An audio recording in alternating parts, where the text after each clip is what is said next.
Agora são 7h36.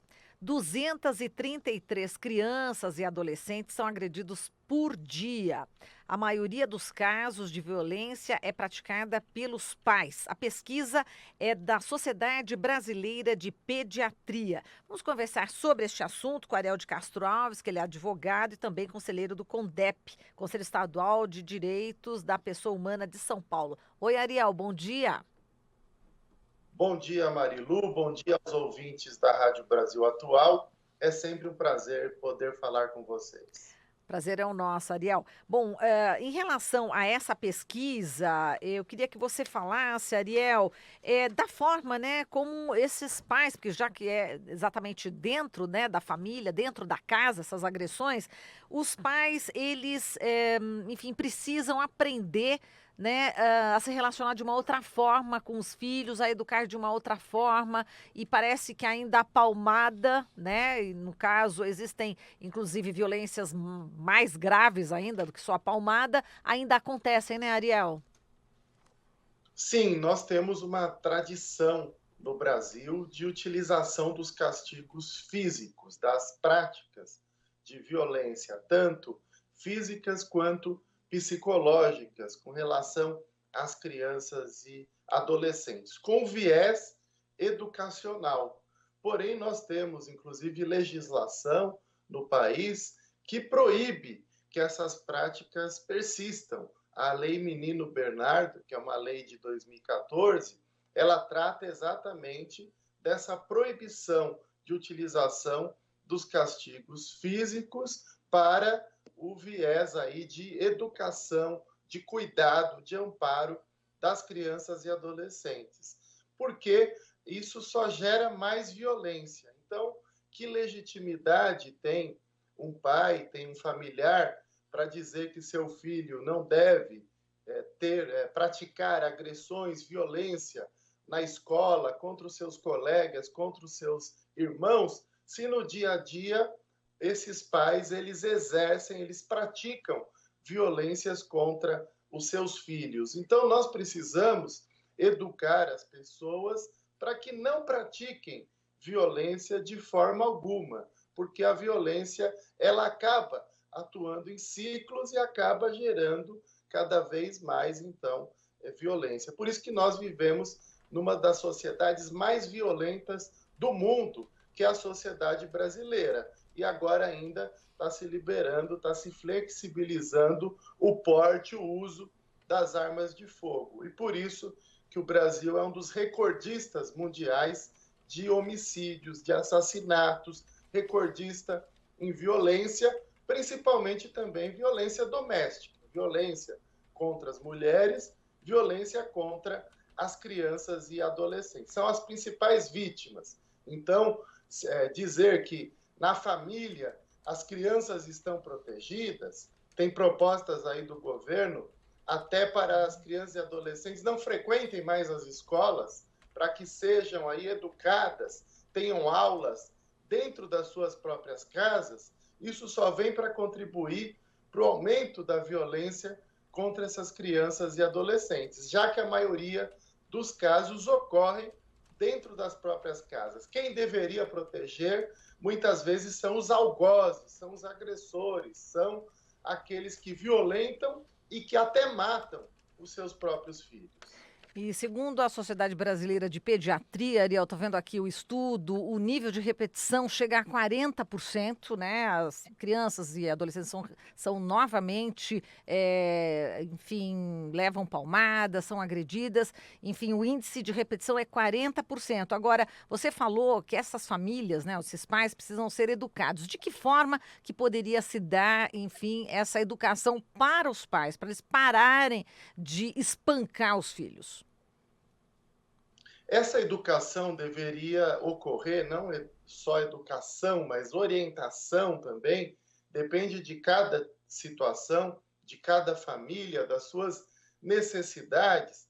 Geralmente, essas práticas são replicadas, são adultos que sofreram isso na infância, os seus pais também foram tratados da mesma forma, então vem de uma tradição familiar, infelizmente. e é necessário se romper com esse ciclo, se romper com essas práticas. É necessário que tenhamos centros de referência para atender crianças e adolescentes vítimas de violência por meio de equipes multidisciplinares, com assistentes sociais, com psicólogos, com pedagogos e com também advogados que possam dar as orientações jurídicas e os encaminhamentos adequados nessas situações, inclusive porque o agressor, a agressora, eles precisam ser punidos, além de serem educados, mas a impunidade também acaba alimentando novas práticas. Então, os centros de referência para crianças e adolescentes, eles são necessários. Hoje nós temos centros de referência da assistência social, que geralmente é um tratamento generalista, não há uma especialidade na forma de atuação, porque esses centros atendem inúmeras questões, atendem pessoas em situação de rua, idosos, mulheres e crianças vítimas de violência, pessoas em vulnerabilidade social, encaminhamento para programas de geração de renda. Nós precisamos, sim, de centros de referência que sejam especializados para atender essa questão. Tanto as vítimas de maus tratos, de violência física, psicológica e tortura, no caso as crianças e adolescentes, quanto seus pais, que precisam ser reeducados, reorientados, para que possam exercer o pátrio poder, hoje chamado de dever familiar, para que não pratiquem maus tratos, para que cuidem, para que amparem, para que eduquem, mas sem a aplicação dos castigos físicos ou até de torturas ou exploração do trabalho infantil e outras várias situações. Esses casos que a Sociedade Brasileira de Pediatria diagnosticou, muitas vezes são subnotificados. Na verdade, os casos que chegam no sistema de saúde ou chegam no Disque 100 é um número muito pequeno da realidade, do que realmente está ocorrendo nas casas brasileiras. Então, é necessário que toda a sociedade denuncie. Existe na legislação brasileira o crime de omissão de socorro. Quem sabe que uma criança, na sua vizinhança, na proximidade da sua casa, ou professor, ou agente de saúde, que sabe que uma criança está sendo vítima de violência, ou o agente social, essas pessoas se omitem, elas podem e devem ser responsabilizadas também nessas situações. Perfeito. Ariel Naama, bom dia. Bom dia. Bom dia. Agora, Ariel, chama a atenção aqui na pesquisa o fato desses casos de violências praticados serem praticados, na verdade, independente de escolaridade e classe social, né? Quer dizer, não está associado à renda, não está associado à classe social, é independente de contexto social, essas agressões acontecem, como você mesmo mencionou, na sua grande maioria por pais de crianças, né? Sim, nós temos aí diagnosticados também nessa pesquisa, entre 2009 e 2017, mais de 471 mil situações. Então, é um número muito grande, mas ainda nós devemos ressaltar que são poucos os casos que chegam efetivamente aos órgãos de proteção. E essa questão das classes sociais, existem mais denúncias referentes às famílias mais pobres, às famílias em situação de vulnerabilidade, até porque a forma de moradia das pessoas propicia que umas saibam o que acontece na casa das outras. E também porque nas comunidades mais pobres, não abastadas, as pessoas se comunicam mais, se conhecem mais, se conversam mais. O grande problema está nas classes mais abastadas, está na classe média, está nas classes altas, onde as pessoas muitas vezes não denunciam as situações para manter aquele status, aquela aparência de que está tudo normal, de que não há nenhum tipo de violência. Então, a lei do silêncio é mais forte, mais predominante em famílias de classe média e de classe alta do que nas famílias mais pobres, e não que não ocorram esses casos em famílias de classes mais altas, de classe média, de classe alta. E as pessoas hoje também não se conversam.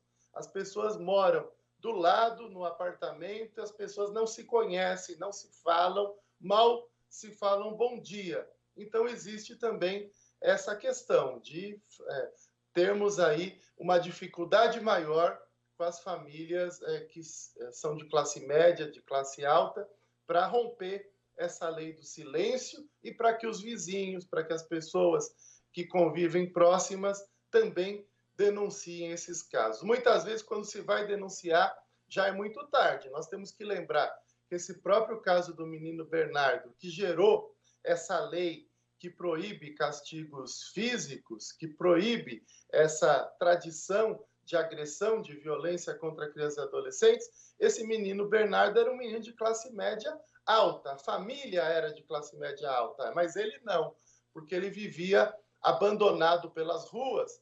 Em determinado momento ele foi morar com vizinhos, com pessoas que queriam ajudá-lo, já que o pai médico e a madrasta maltratavam, expulsavam de casa, agrediam, e ele era tratado como um estorvo na sua família. Ele tinha apenas 11 anos de idade. Depois a justiça chamou ele para uma audiência de conciliação com o pai e com a madrasta. E lá a justiça obrigou ele a voltar a morar com o pai e com a madrasta, e depois ele apareceu, ele foi morto. Depois o corpo ficou desaparecido, foi enterrado, até que depois o caso foi descoberto e se verificou que o pai e a madrasta e uma amiga da madrasta estavam envolvidos nesse crime gravíssimo e cruel. Então foi num caso de classe média que acabou gerando grande comoção na época e que gerou aí mudanças na nossa própria legislação. Mas desde 90, o Estatuto da Criança e do Adolescente, ele prevê a chamada proteção integral, assim como a Constituição brasileira afirma que toda criança e adolescente no Brasil tem que estar protegido de qualquer forma de violência, crueldade ou opressão, e que é um dever de todos na sociedade brasileira proteger as crianças e adolescentes. Quem não denuncia é conivente, é criminoso e está colaborando para que uma criança continue sendo vítima de tortura, de maus tratos, de violência e pode vir, inclusive, a ser morta. Nós temos um sistema de proteção no Brasil muito falho. São Paulo é o único estado do país que sequer tem delegacia de proteção de crianças e adolescentes, como nós temos no Rio de Janeiro, no Rio Grande do Sul, em praticamente todos os outros estados do Brasil.